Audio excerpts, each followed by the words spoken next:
Let's make some branches. What do I mean by that? Well, in a previous video, we discussed root directories and how other subdirectories branch off of the root directory. Let's think again about the file directory system as a tree. The subdirectories are the branches of the tree. They are all connected from the same root, but can grow to make a complex tree. In this video, we'll create directories and files and learn how to modify them. When it comes to working with data in security, organization is key. If we know where information is located, it makes it easier to detect issues and keep information safe. In a previous video, we've already discussed navigating between directories, but let's take a moment to examine directories more closely.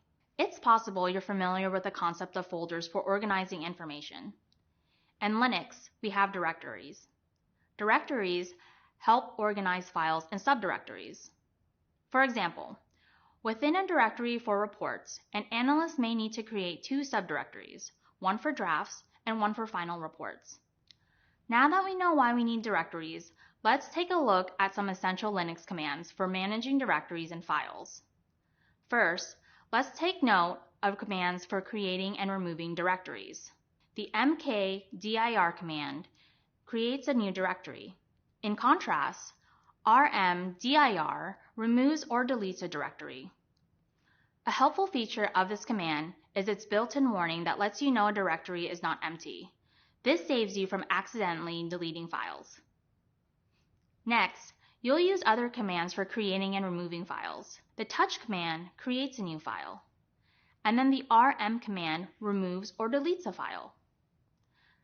And last, we have our commands for copying and moving files or directories. The mv command moves a file or directory to a new location, and cp copies a file or directory into a new location. Okay, now we're ready to try out these commands. First, let's use the pwd command, and then let's display the names of the files and directories in the analyst directory with the ls command. Imagine that we no longer need the old reports directory that appears among the file contents. Let's take a look at how to remove it. We input the rmdir command and follow it with the name of the directory we want to remove, old reports. We can use the ls command to confirm that old reports has been deleted and no longer appears among the contents. Now, let's make another change. We want a new directory for drafts of reports. So we need to use the command mkdir and specify a name for this directory, drafts. If we input ls again, we'll notice the new directory drafts included among the contents of the analyst directory. Let's change into this new directory by entering cd drafts. If we run ls, it doesn't return any output, indicating that this directory is currently empty. But next, we'll add some files to it. Let's say we want to draft new reports on recently installed email and OS patches. To create these files, we input touch email _ patches.txt and then touch os _ patches.txt. Running ls indicates that these files are now in the drafts directory. What if we realize that we only need a new report on OS patches and we want to delete the email patches report?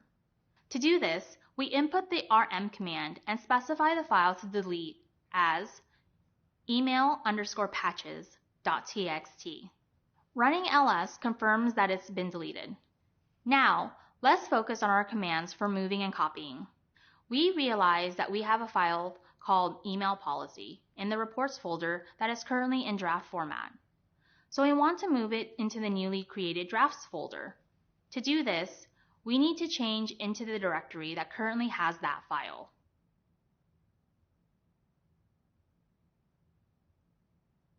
Running ls in that directory indicates that it contains several files, including email _ policy.txt. Then to move that file, we'll enter the mv command followed by two arguments. The first argument after mv identifies the file to be moved. The second argument indicates where to move it. if we change directories into drafts and then display its contents, we'll notice that the email policy file has been moved to this directory. We'll change back into reports. Displaying the file contents confirms that email_policy is no longer there. Okay, one more thing. Vulnerabilities.txt is a file that we want to keep in the reports directory. But since it affects an upcoming project, we also want to copy it into the projects directory. Since we're already in the directory that has this file, we'll use the cp command to copy it into the projects directory. Notice that the first argument indicates which file to copy, and the second argument provides the path to the directory that it will be copied into.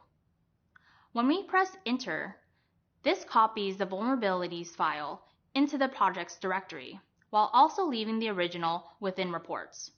Isn't it cool what we can do with these commands? Now let's focus on one more concept related to modifying files.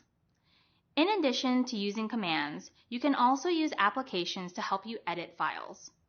As a security analyst, file editors are often necessary for your daily tasks like writing or editing reports.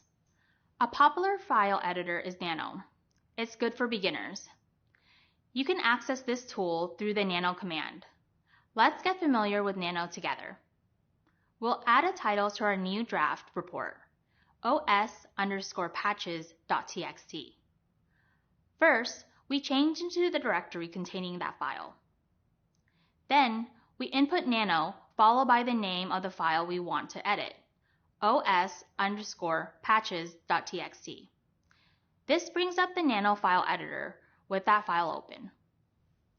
For now, we'll just enter the title OS Patches by typing this into the editor. We need to save this before returning to the command line, and to do so, we press Ctrl-O, and then Enter to save it with the current file name. Then to exit, we press Ctrl-X. Great work! We've covered a lot of topics here, from creating and removing directories and files, to copying or moving them, and just now, we've added editing files. You're well on your way to learning Linux commands.